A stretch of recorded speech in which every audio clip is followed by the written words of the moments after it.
여러분 반갑습니다.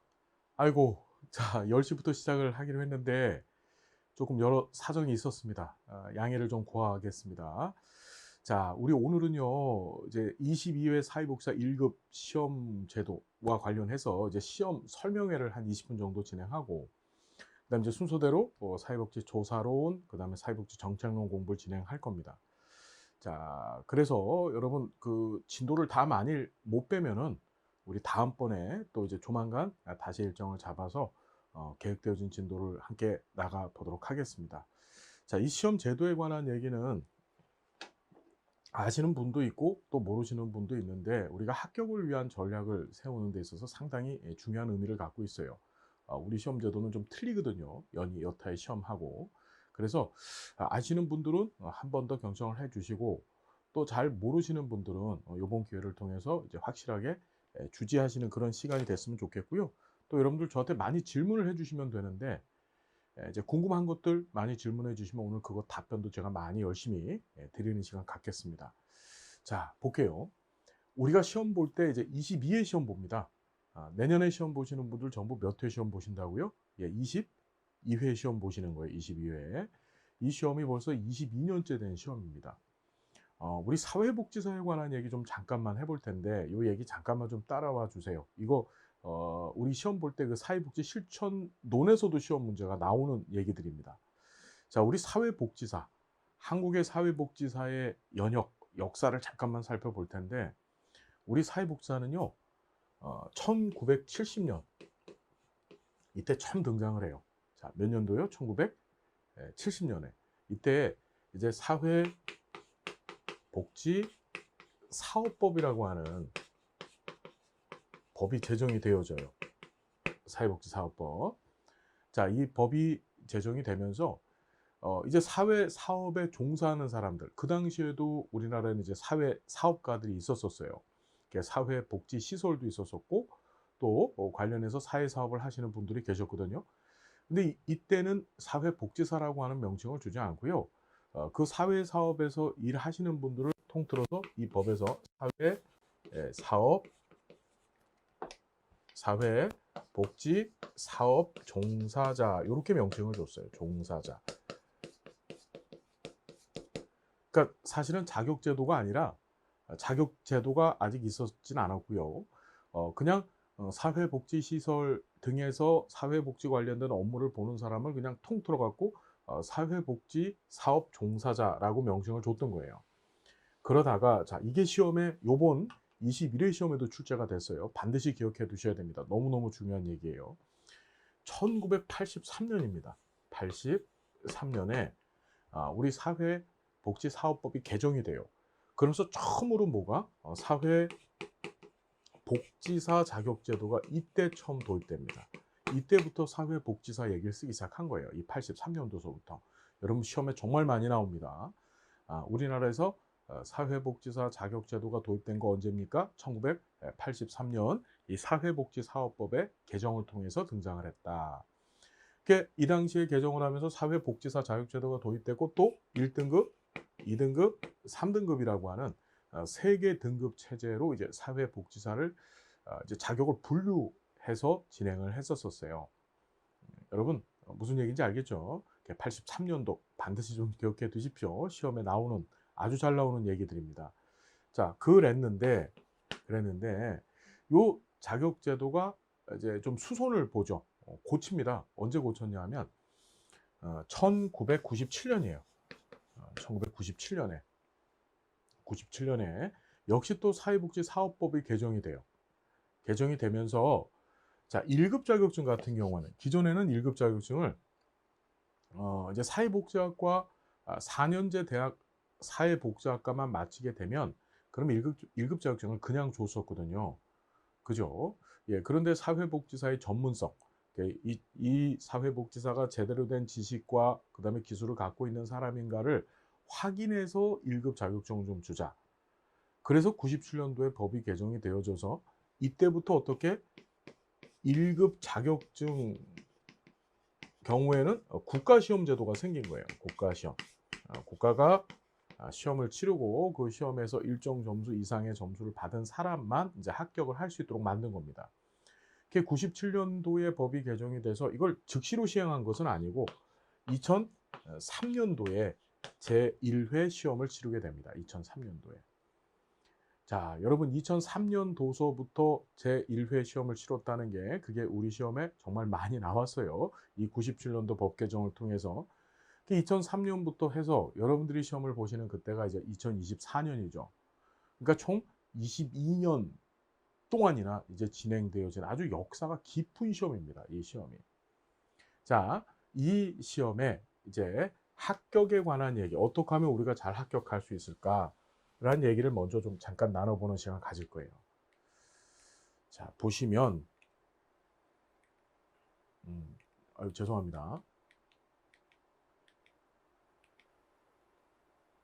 제가 여러분들한테 먼저 드리고 싶은 말씀이 우리 사회복지사잖아요. 저도 사회복지사입니다. 사회복지학을 가리키고 있는 사회복지사예요. 근데 제가 항상 우리 사회복지사님들한테 항상 먼저 드리는 말씀이 이겁니다.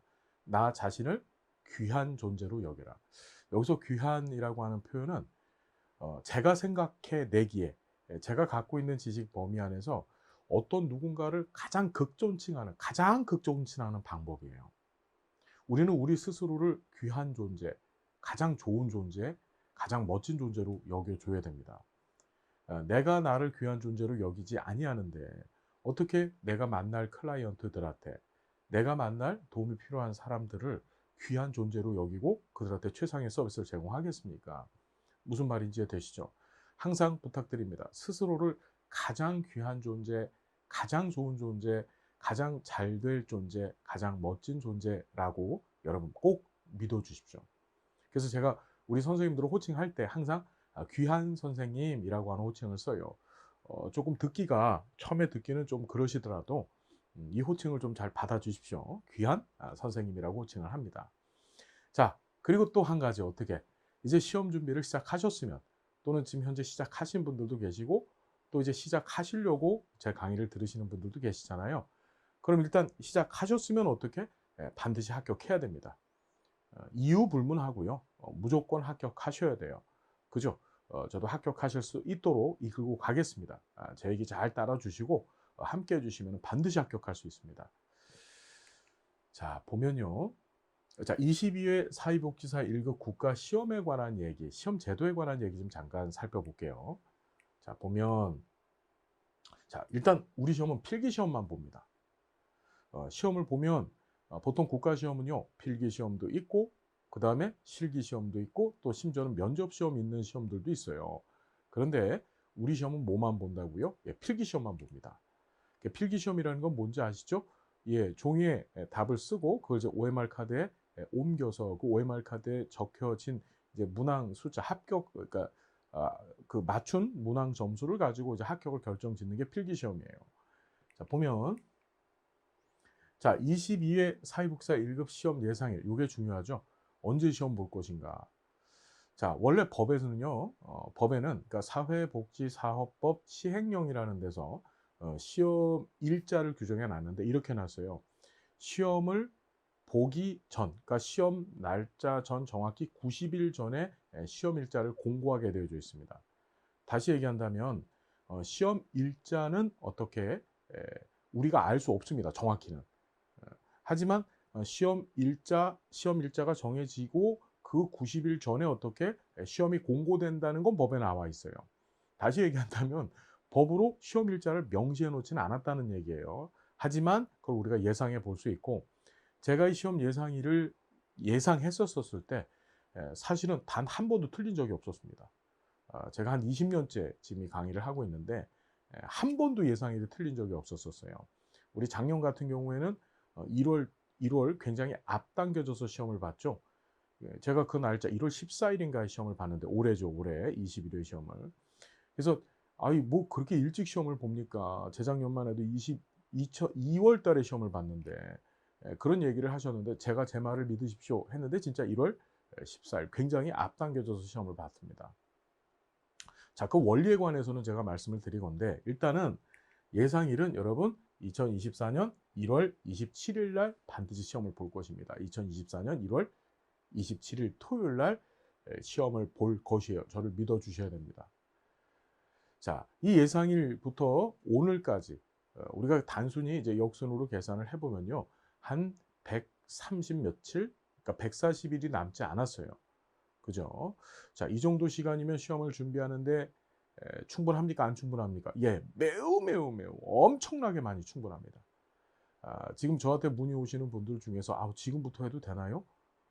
지금부터 해도 가능성이 있을까요?" 이렇게 말씀을 주시는데 제가 확실하게 답변을 드리겠습니다.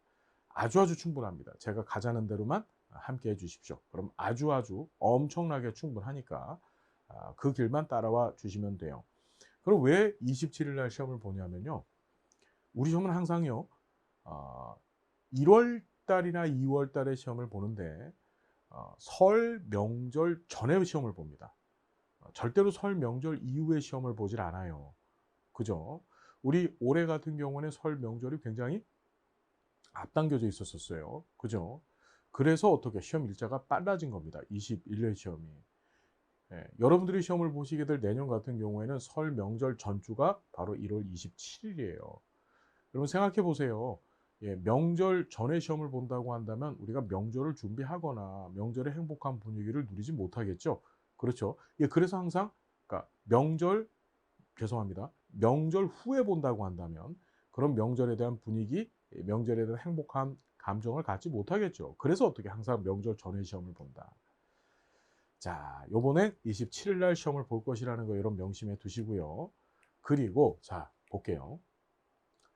우리 이 시험 제도는요. 계속 말씀드리지만 1970년에 제정된 이 사회복지사업법 규정에 따라서 치러지는 시험이에요. 이 법의 11조 제3항을 봤더니 이런 얘기가 있습니다. 사회복지사 1급 자격은 국가시험에 합격한 사람한테 부여하고 그래요. 1급 자격은 국가시험에 합격한 사람한테 줍니다. 1급 자격은. 그리고 정신건강사회복지사, 의료사회복지사, 학교사회복지사 여러분 많이 들어보셨죠? 저는 여러분들이 1급 자격증 취득 후에 요런 요걸 이제 전문 사회복지사라고 얘기하는데 이런 전문 사회복지사의 길도 좀 도전해 보셨으면 정말 좋겠습니다. 자, 이 전문 사회복지사 제도는요.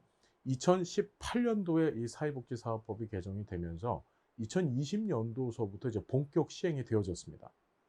종류가 정신건강사회복지사, 의료사회복지사, 학교사회복지사죠.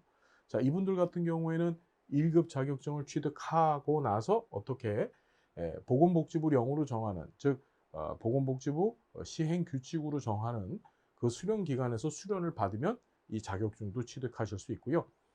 특히 이제 의료사회복지사 같은 경우에는 지금 정부가 지역사회 커뮤니티 케어라고 하는 걸 2019년부터 하고 있잖아요. 코로나 때문에 잠깐 멈춰 있는데 그 사업을 지금 아마 육성을 시키려고 하는 것 같습니다. 그때 이제 그 사례 관리 인력으로 의료 사회복지사를 사용할 계획을 갖고서 지금 준비 중에 있어요. 그러니까 앞으로 전망이 좋다라는 얘기를 감히 드리고요. 자, 사회복지사업법 시행령 대통령령입니다. 시행령이니까 이 법 제3조를 봤더니요 이런 얘기가 있어요. 보건복지부 장관은 사회복지사 1급의 국가시험을 매년 1회 이상 실시해야 된다. 1급은 1년에 1회 이상. 그러니까 1년에 한 번 해도 되고 두 번 해도 되는데 1회부터 21회까지 시험을 치르면서 단 한 번도 두 번 시험 본 적은 없었습니다. 1년에 딱 한 번만 시험을 봐요. 그렇죠. 그리고 1급의 국가시험은 반드시 필기 시험의 방법에 의해서 실시를 해야 된다라는 얘기가 있습니다. 그죠? 그러니까 필기 시험만 보는 거예요. 우리는 면접 시험이나 또는 실기 시험이 없습니다. 자, 여기서부터 좀 잘 들어주셔야 돼요. 시험 구성이에요. 우리 이걸 잘 좀 이해를 하시고 정리하셔야 이 시험에서의 합격 룰을 알 수 있고 또 전략을 세울 수 있습니다. 자, 시험의 과목 수가 3과목입니다. 여러분, 되게 중요한 얘기예요. 여러분 이 시험이 몇 과목이라고 알고 계십니까? 많은 분들이 야 8과목이다 이렇게 얘기하시는 분들이 계세요. 8과목. 절대 아닙니다. 과목은 3개예요. 이 개념이 되게 중요합니다. 합격 선을 결정짓는데 합격 점수를 결정짓는데 매우 중요한 요소예요. 다만 여러분들이 잘 알고 있는 그 8과목이라고 하는 것을 이 법에서는 8영역이라고 얘기하는 거예요. 즉 3과목 안에 8개 영역이 있는 겁니다. 3과목 안에 8개 영역. 자, 문제수는 자, 200문항인데 각 영역별로 25문항씩 해서 각 영역별로 25문항씩 해서 그래 8영역이면 어떻게 돼요? 25 곱하기 8 빨리 해 보세요. 얼마입니까? 예, 200이 되는 거죠. 200문제 시험 봅니다. 200문제. 그리고 배점은 한 문제당 1점씩 배점이 주어지고요. 그리고 총점이 어떻게? 토탈해서 200점으로. 자, 문제 형식은 자, 객관식 오지 택 1형입니다. 우리 응답 범주가 5개가 있고 5개 중에 하나를 선택하는 방법으로 이제 시험을 치르게 되는 거예요. 자, 여러분 다시 한번 말씀드려요. 과목의 수가 3개고 이 과목 안에 속해 있는 영역이 8개라고 하는 사실을 먼저 잘 정리하셔야만 이 시험 제도에 대해서 정확히 알 수 있는 거예요. 자, 보면 세부 영역이 등장합니다. 이게 좀 중요하죠. 첫 번째 과목의 이름이 사회복지 기초라고 하는 과목이에요. 기초. 자, 시험을 치러 보신 분도 분명히 계실 거고 또 앞으로 시험을 치르실 분도 계실 텐데 자, 치르실 분들 같은 경우에는 이제 시험지가 어떻게 배포되어지는지 몰라요. 시험장에 갔었을 때. 자, 제가 설명을 좀 드릴게요. 시험장에 가시면요. 이 사회복지기초 50문항을 한꺼번에 줍니다. 한 장에다가. 한 장은 아니고 여러 페이지에다가 한꺼번에 이렇게 건네줘요. 그 안에 세부 영역 2개가 들어있어요. 인간행동과 사회환경, 그다음에 사회복지조사론이라고 하는 영역이 2개 들어가 있는 겁니다. 그러니까 다시 쉽게 말씀드리면 한 번에 인행사하고 조사론 시험을 같이 보는 겁니다. 한 문제당 몇 분? 1분의 시간을 줘요. 그래서 25문항에서 50분 시간을 주는 거예요. 자, 무슨 얘기인지 알겠죠? 자, 그리고 2교시의 과목 이름은 사회복지 실천입니다. 실천론이 아니고 그냥 사회복지 실천이에요. 실천. 얘는 75문항을 보게 되는데 이제 한꺼번에 75문항을 보게 되는 거예요. 이 안에 세부 영역이 사회복지 실천론, 실천기술론, 지역사회복지론 이렇게 3가지 영역을 시험 치르시게 되는 거예요. 그리고 얘네들도 어떻다? 각각 25문항이고요. 전부 어떻다? 더하면은 75문항이니까 한 문제당 1분씩 주어져서 75분 동안 이 시험을 치르시게 되는 겁니다. 그리고 나서 3교시를 맞이해요. 자, 3교시에는요. 사회복지 정책과 제도라고 하는 과목의 명칭을 갖고 시험을 봅니다. 이게 과목 이름이에요. 계속 말씀드립니다. 과목 이름이에요. 이 안에 세부 영역들이 3가지인데 그게 사회복지 정책론, 행정론, 법제론이에요. 사회복지 정책론, 행정론, 법제론. 자, 그래서 총 8개 영역, 3개 과목 안에 8개 영역이고 얘도 어떻게 한 문제당 1분씩 주어져서 총 75분 동안 시험을 보시는 거고 다시 정리하자면 25문항씩 해서 총 8영역이니까 전부 더하니까 어떻게 200문항 시험을 보시는 거죠. 정리가 되셨죠, 여러분? 자, 보면 시험 과목 자, 일반적으로 우리가 9시가 되면 시험장에 가실 때 9시가 되면 입시를 해요. 입실이라고 하는 것이 뭐냐면 본인의 수험표를 가지고 이제 고사장에 가시게 되면 시험장에 가시게 되면 시험을 봐야 될 교실이 등장합니다. 그때 9시까지 반드시 들어가셔야 되고 그리고 9시 반부터 시험을 시작합니다. 그럼 그전엔 뭐 하냐면 이제 그 시험 감독관님들께서 이제 그 우리 신분증 점검을 하시고 그다음에 뭐 휴대폰이나 기타 이제 시험에 방해가 될 수 있는 그런 물건들을 총 정리를 해가지고 이제 시험장의 맨 뒷자리에다가 이렇게 차곡차곡 정리하는 작업 등을 이때 실시를 하는 거예요. 이렇게 30분 지난 다음에 9시 반부터 시험을 치르게 됩니다. 그래서 1교시, 2교시 시험을 치른 다음에 즉 50분, 그 다음에 75분 시험을 치르시고 나서요. 보통 40에서 50분 정도 중식, 점심시간을 줍니다. 우리 작년 시험까지는 이 코로나 때문에 올해 시험이죠. 점심시간이 없었어요. 그런데 여러분들이 시험을 보실 때는 꼭 점심시간이 주어질 겁니다. 40에서 50분 정도 점심시간이 주어진다는 정도 기억해 두시고요. 자, 혹시 장애를 갖고 계신 우리 수험생 여러분들 같은 경우에는요. 시간 연장 수험자라고 해갖고요. 최소 1.1에서 최대 1.7배까지 이 시험 기간을 연장 받으실 수 있습니다. 그 장애 정도에 따라서 최소 1.1배. 그러니까 우리 50분을 시험을 본다면 거기에 1.1배, 75분 시험 보는데 또 1.1배. 이런 식으로 장애 정도가 심하신 분들은 최대 1.7배까지 시험 시간을 연장받으실 수 있기 때문에 이런 것도 여러분 꼭 좀 활용을 해 보셨으면 좋겠습니다. 자, 그다음에요. 자, 합격 기준입니다. 이게 사실 제일 중요하죠. 합격 기준. 어떻게 하면 합격할 것인가. 그죠? 이 합격 기준은요. 자, 합격자 결정 기준 좀 볼게요. 이 사회복지사업법 시행령 제3조 5항에서 그 내용을 규정하고 있는데 이렇게 되어 있습니다.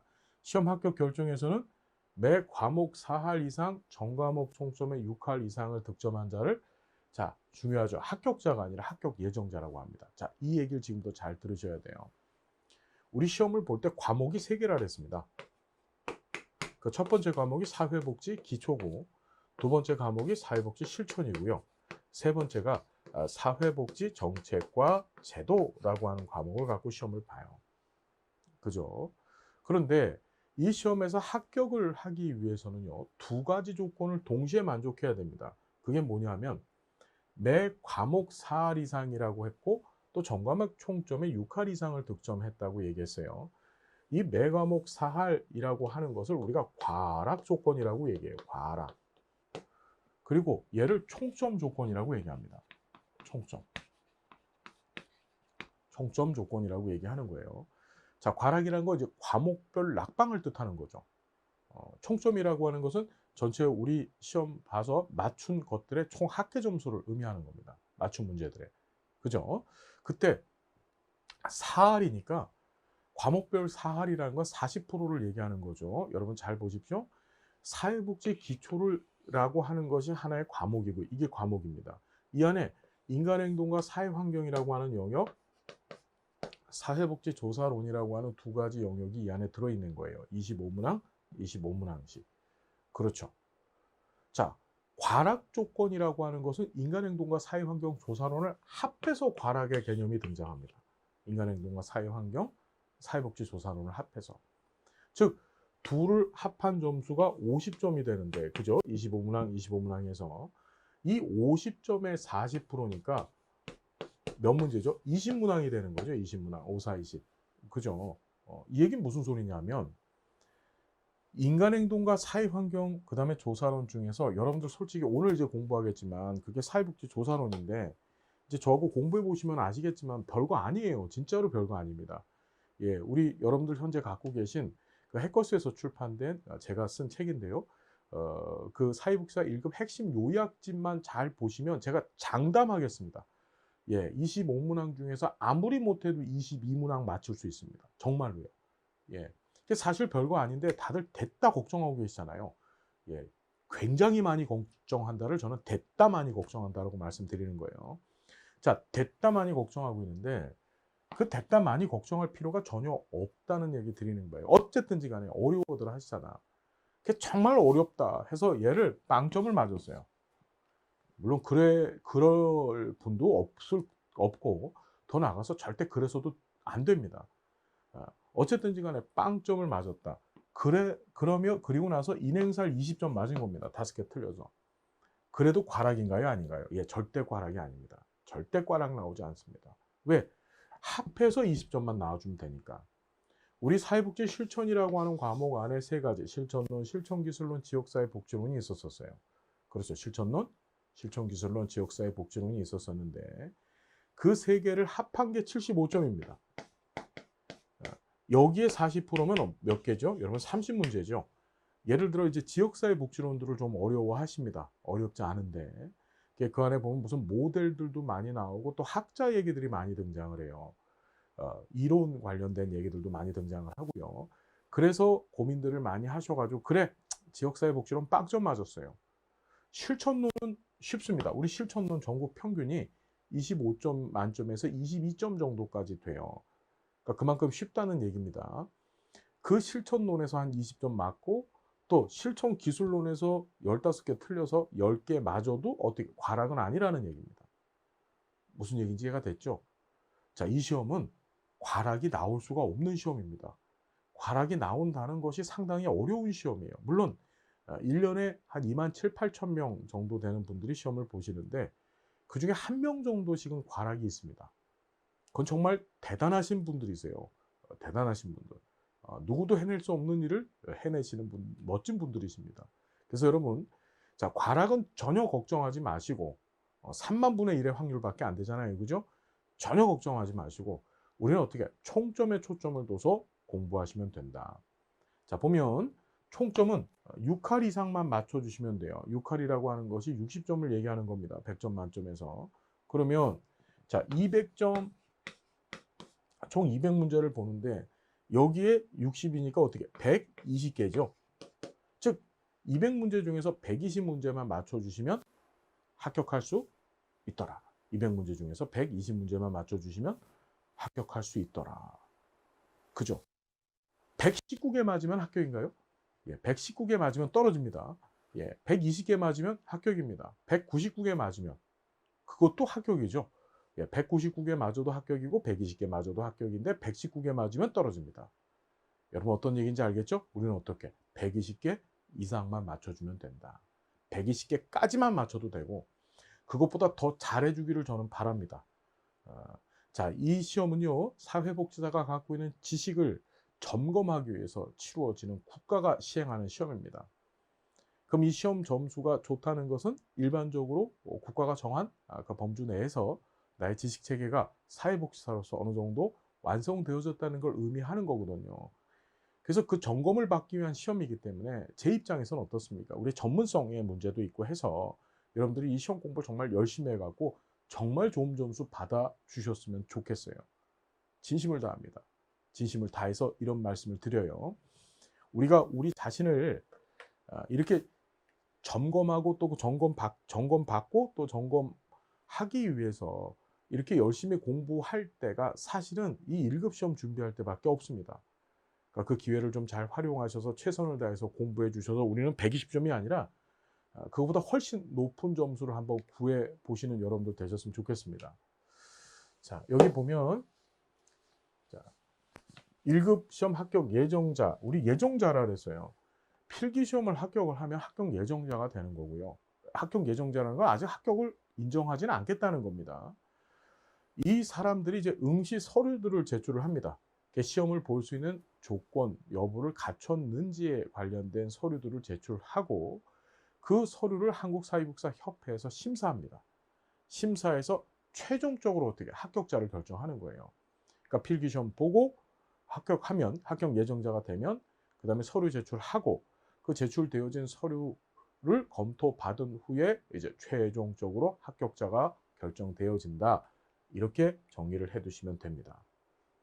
자, 뭐 나머지 내용들은 그냥 넘어가시고요. 응시 자격인데 뭐 내용들 복잡하지 않아요. 우리 법의 내용을 보면 뒤따 복잡합니다.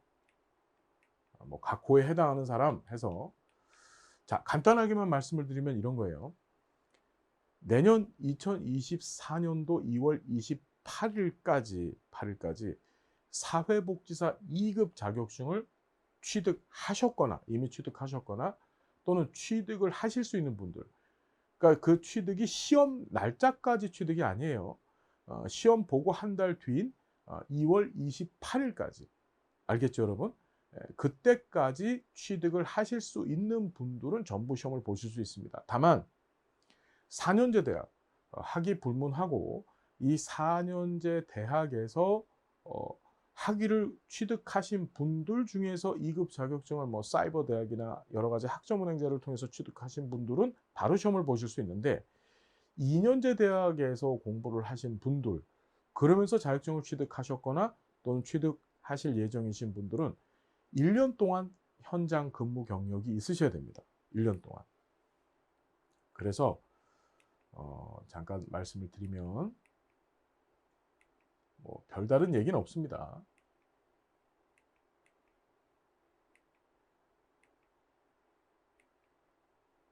자, 그 얘기고요. 결격 취소라고 해서 여러분 자, 시험을 보실 수 없는 사회복지사가 될 수 없는 사람들이 있어요. 피성년 후견인 또는 피한정 후견이라고 해서 이제 법원에서 이 후견인 판결을 받으신 분, 피성년 후견이나 피한정 후견인. 옛날엔 이걸 금치산자, 한정치산자라고 얘기를 했었어요.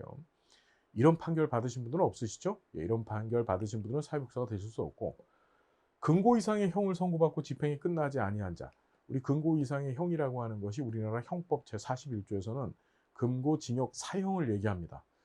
혹시 우리 선생님들 중에 현재 사형받고 복역하고 계신 분들은 안 계시죠? 예, 징역형으로 감옥에 계신 분들이나 또는 금고형을 받고 감옥에 계신 분들은 절대 안 계시죠? 예, 죄송지만 그런 분들은 시험을 보실 수 없습니다. 자, 그다음에 뭐 법원의 판결에 따라서 자격이 상실되거나 정지된 사람들, 현재 자격이 뺏겼거나 또는 정지된 사람들은 보실 수가 없고요. 대마, 마약, 뭐 요새들 많이들 다 하더라고요. 조금씩 다 하시나요? 예, 절대 이런 거 하시면 안 됩니다. 자, 이런 중독자분들은 안 되고요. 또 정신건강증진 및 정신질환자 복지서비스 지원에 관한 법률에 따라서 다른 정신질환자, 다만 전문의가 사회복사로 적합하다고 인정하는 사람은 사회복사 시험을 볼 수 있습니다. 자, 취소 사유, 뭐 이런 건 중요한 얘기 아니고요. 넘어가겠습니다. 좀 넘어갈게요. 자, 그럼 합격 전략. 자, 2부에서 합격 전략을 지금 말씀을 드릴 텐데, 자, 우리 지피지기면 백전백승이다 이런 얘기 들어보셨죠? 지피지기면 백전백승. 우리가 전쟁터에 나가는 장수가 가져야 될 일종의 각오죠, 각오. 나를 알고 적을 알면 백전백승. 100번 싸우면 100번 다 이길 수 있다는 얘기예요. 내가 어떤지, 또 그 다음에 적이 어떤지.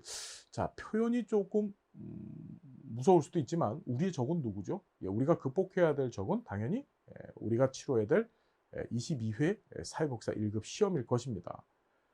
자, 그걸 잘 알면 시험을 보실 수 있는데 한번 보십시다. 첫 번째, 이 시험은 연초에 치러져요. 여러분 잘 아시는 것처럼요. 이 시험은 앞에서도 말씀드렸듯이 과락도 당하지 않습니다.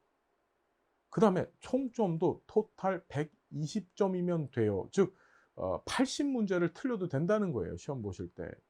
좀 더 쉽게 얘기한다면 각 영역별로 25문제를 시험 보는데 그 영역별로 10문제씩 틀려도 이 시험에선 절대 불합격되지 않는다는 거예요. 무슨 말인지 이해가 되셨죠? 아니 그렇게 널널한 시험이 어디 있습니까 솔직히. 그죠? 이렇게 쉬운 시험이 어디 있어요. 그럼에도 불구하고 합격률이 보통 30% 초반대에 있습니다. 많이 나올 때 이제 40% 조금 넘어서고, 우리 19회 시험 같은 경우는 좀 특이하게 코로나 때 치러진 시험인데요. 코로나가 항상 굉장히 기승했었을 때 치러진 시험인데, 그때는 좀 의도적으로 합격률을 좀 높여줬어요. 그때 60% 정도 나왔습니다. 그 외에는 어떻다? 항상 어떻지? 합격률이 30% 초반대밖에 되지 않은 시험이에요. 10명이 시험을 보면 3명밖에 합격을 못한다는 얘기죠. 그래서 어려운 시험이다라고들 알려져 있어요. 근데 절대 어렵지 않습니다. 제가 장담했어요. 앞에서도 말씀드렸지만 제가 가자는 대로만 가주시면 그냥 다 합격할 수 있어요. 예. 그런데 왜 이 시험의 합격률이 이렇게 낮느냐? 첫 번째 이유가 바로 연초에 치러지기 때문에 그래요, 시험이. 우리가 보통 연말 연시라고 하는 얘기 하잖아요. 우리가 1년을 살아가면서 사실 제일 바쁘고 정신없는 때가 이때 아닙니까? 그죠? 특히 사회복지 실천 현장에 계신 선생님들 같은 경우에는 이때는 뭐 하죠? 이제 연말이 되어지면은 이제 예산 보고서 12월 26일까지 제출하셔야 되잖아요. 그리고 또 이제 행정 관련된 업무들 처리하셔야 되고 내년도 사업 예산 계획 프로그램 이런 것들 다 짜셔야 돼요. 정말 정신없을 때입니다. 또 그것만 있느냐? 송년회 하죠. 막년회. 또 신년회 하죠. 정말 정신없을 때입니다. 정말 바쁠 때예요. 그래서 연초에 아주 굉장히 분주한 이때 시험이 치르기 때문에 시험을 준비할 시간, 우린 보통 어떻게 하죠? 벼락치기를 많이 하시잖아요. 그 벼락치기 하기가 굉장히 번거롭고 또 버거운 시험이 바로 이 시험입니다. 자, 여러분, 두 번째는 공부해야 될 분량이 좀 많습니다. 왜? 8개 영역. 우리 학교에서 이 영역은 과목이었었어요. 8개 과목은 보통 아무리 빨라도 2학기를 공부해야 될 분량입니다. 그걸 이 시험 제도나 또는 시험의 커리큘럼에 맞춰서 공부를 해야 된다는 거 결코 쉬운 일은 아니거든요. 그죠? 뭐 한두 과목, 한 4과목 정도만 봐도 만만하겠다라고 하는 말씀 하시더라고요, 우리 선생님들께서. 근데 우리는 8개 영역, 즉 8개 과목이나 되는 그 엄청난 분량을 공부해야 되기 때문에, 그리고 과목별로 공통적으로 겹쳐지는 부분이 그다지 많지 않습니다. 굉장히 이질적인 과목들로 구성되어져 있어요, 영역들이. 그래서 그것 때문에도 고생을 하십니다. 자, 세 번째는 전문가가 되기 위한 시험이라 보니까 어떻죠? 예, 시험의 난도가 상당히 높습니다. 뭐 1회 시험부터 한 4 회, 5회 시험까지만 해도 그닥 시험 난도가 높질 않았는데, 그 이후로 급속히 난도가 높아지다가 9회 시험을 기점으로 해서 이 시험의 난도가 뭐 상상을 초월할 정도로 높아졌어요. 사실 이 시험지를 가져다가 이제 학교에서 가르치는 교수님들 주시잖아요. 정말 교수님들을 제가 폄하하는 건 아닌데, 저희 친구 중에도 이제 사회복지학과 교수들이 있어요. 만점을 맞지 못하더라고요, 200 문제를 갖다 주고. 진짜입니다. 예. 저희 같이 이걸 전문적으로 하는 사람들이나 좋은 점수를 구할 수 있지, 실제 학교 선생님들도, 교수님들도 그 점수를 만점, 아주 썩 좋은 점수를 구하지 못하는 경우를 제가 많이 봤습니다. 자, 절대 폄하하는 건 아닙니다, 여러분. 어쨌든지 간에 요런 특성을 갖고 있어요. 자, 그러면 우리 어떻게 준비를 하면 될까? 자, 60점만 맞으면 합격하는 시험이라는 걸 일단 머릿속에 기억하십시오. 제가 누누이 말씀드리지만 60점만 맞으면 합격이지만 우린 머릿속에 어떻게, 그래, 이번 밖에는 공부할 데가 없다, 내가 대학원 박사과정을 해도 이렇게 깊이 이렇게 열심히 공부할 때는 없다, 그러니까 요번 기회에 제대로 한번 열심히 공부해 보자라고 하는 각오 가져달라고 했어요. 다만 합격은 어떻게, 100점 만점에 60점, 즉 120점만 맞으면 합격이 되어지는 시험이다. 그리고 좋은 교재하고 강의만 있으면 합격할 수 있는 시험입니다. 정말이에요, 여러분. 자, 오늘 저 잘 만나신 겁니다. 그리고 더 큰 꿈을 향한 디딤돌이 되는 시험입니다. 제가 저하고 같이 항상 공부하시는 분들한테 드리는 말씀이 뭐냐면, 사회복사 1급 시험이나 그 자격증이라고 하는 것이 우리 삶의 본질이 아니라는 겁니다. 아니라는 거예요. 우리는 뭐냐면 더 큰 일을 향해서 나가기 위한 도약의 일종의 디딤돌 같은 겁니다. 여러분들이 이번 시험 준비를 열심히 하셔가지고 시험에 합격하셨잖아요. 그럼 이제 무슨 일이 벌어질 거냐면 더 큰 꿈을 꿀 수 있으실 겁니다. 더 나은 미래에 대한 계획을 세우실 수 있고, 그 길을 향해서 내가 할 수 있다, 내가 해낼 수 있다, 난 해냈잖아 라고 하는 그런 스스로에 대한 놀라운 자부심이 생기실 거예요. 그걸 통해서 어떻게 더 나은 여러분들을 잘 만들어 내실 것입니다. 그래서 우린 요번에 시험 준비를 잘 하셔야 돼요. 자, 이런 지피지기의 내용들을 갖고 정리를 해보자면 우리가 어떻게 전략적으로 준비를 해야 될지가 나옵니다. 첫 번째, 벼락치기 하지 마십시오. 벼락치기. 지금부터 준비하시면 절대 벼락치기 아닙니다. 지금부터 천천히 제가 가자는 대로만 함께 가주시면 돼요. 가주시면 되고, 그 페이스를 놓치지 않고 함께 해주시면 반드시 좋은 점수 구할 수 있습니다. 그리고 사회복지학이 이런 거였구나, 야 정말 재밌는 공부야, 한술 더 나가서 야 실천 현장이나 또는 내가 사회복지 정책가로서 어떤 정책을 만들고 입안하고 할 때에 이런 배경 지식이 필요했구나를 꼭 깨닫게 될 겁니다. 진짜예요. 자, 제가 누누이 드리는 말씀이 우리가 공부하는 것들이 그냥 학문적 얘기만이 아니에요. 실천 현장에서 써야 될 지식들을 공부하는 건데, 그것이 지식인 줄 모르고 딸딸딸 그냥 억지로 대충 공부만 하다 보니 정말 쓸모없이 여겨지는 경우가 상당히 많습니다. 그렇지 않아요. 잘 공부해 보십시오, 여러분. 그것이 얼마나 우리들한테 훌륭한 우리의 실천 활동이나 우리의 정책 활동에 큰 배경 지식이 되어지는지를 말입니다. 어떤 의미인지 아시겠죠? 그래서 다시 한번 말씀을 드리면 지금부터 하시면 돼요. 지금부터. 벼락치기 하시면 절대 안 됩니다. 왜? 연말 가셔서 공부하시면 정신 없다고 말씀드렸잖아요. 연말 끝나고 연초 되자마자 뭐 합니까? 시험을 보거든요. 그죠? 예. 그러니까 지금부터 천천히 공부를 하셔서 지금 9, 10, 11, 12월 달까지만 1회독 정도만 우리 핵심 요약집을 갖고서 해주시면 아주 충분합니다. 아주. 충분히 할 수 있습니다. 우리 책 페이지가 500페이지 정도밖에 되질 않아요. 제가 말씀드렸죠? 그 500페이지 내에서 우리 200문제 중에 여러분 제가 약속드리는 게 190문제가 나올 겁니다. 정말이에요. 예.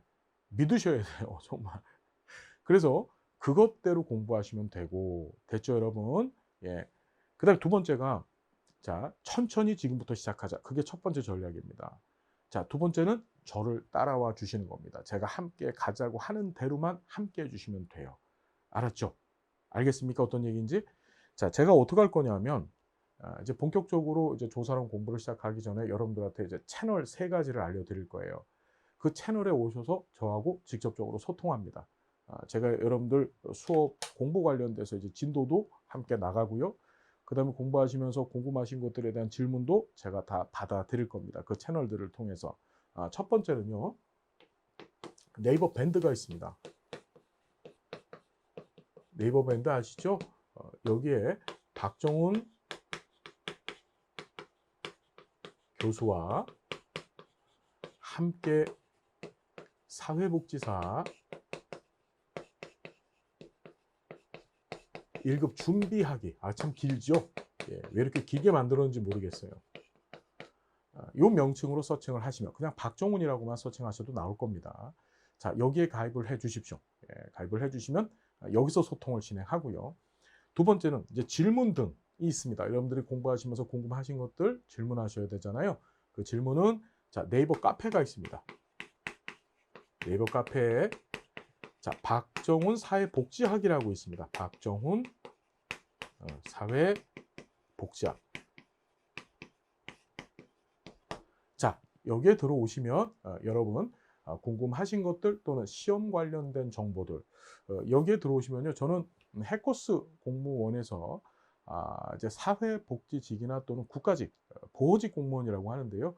예, 그분들 공부도 제가 가르치고 있습니다. 그분들도 같이 오셔서 공부하시면서 질문하시고 또 소통하고 의견을 나눌 수 있는 그런 창이 되어질 것입니다.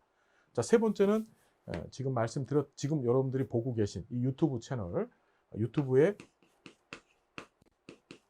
이 정훈스쿨로 들어오시면 여기 무료 강의들이 많습니다. 네, 무료 강의들이 많아요. 여러분, 우리나라에 제 강의보다 더 좋은 강의 있으면 그거 들으셔도 괜찮습니다. 정말이에요. 제가 확실하게 명확히 말씀드리면 가장 시험에 적합하고 좋은 강의로 여러분들과 함께 하거든요. 그래서 이 무료 강의들 많이 잘 활용을 해 주셨으면 좋겠습니다. 그래서 이 세 가지는 꼭 가입을 해 주시고 그 가입을 통해서 이제 여러분들과 소통하고 우리 합격을 위해서 합격만이 아닙니다. 한술 더 나가야죠. 한 발자국 더 나가서 사회복지사라고 하는 동질성을 갖고 사회복지의 길을 같이 가는 겁니다. 그렇죠. 현장에서 벌어지는 여러 가지 질문 사항들, 법규 관련된 내용들 이런 거 다 질문하셔도 제가 답변을 드리겠습니다. 알겠죠, 여러분? 자, 이렇게 해서 소통하는 시간을 가질 거고 자, 우리 한 10분 정도만 쉬었다가 본격적으로 사회복지 조사론 공부를 시작할 겁니다. 자, 조사론 쉽다 어렵다? 무진장 쉽습니다. 별거 아닙니다. 정말 진짜 별거 아닙니다. 잘 이해하고 제가 가자는 대로만 잘 쫓아와 주시면은 반드시 말씀드렸죠. 25점 중에 22점 맞을 수 있습니다. 알겠습니까, 여러분? 자, 감사드리고요. 자, 한 10분 정도 쉬었다가 계속 수업을 진행하겠습니다. 여러분, 혹시 이 시험 제도에 관해서 궁금하신 것들이 있으면은 질문 주시면 또 질문에 대한 답변을 다음 시간에 드리겠습니다. 자, 좀 이따 뵙겠습니다. 여러분, 고맙습니다.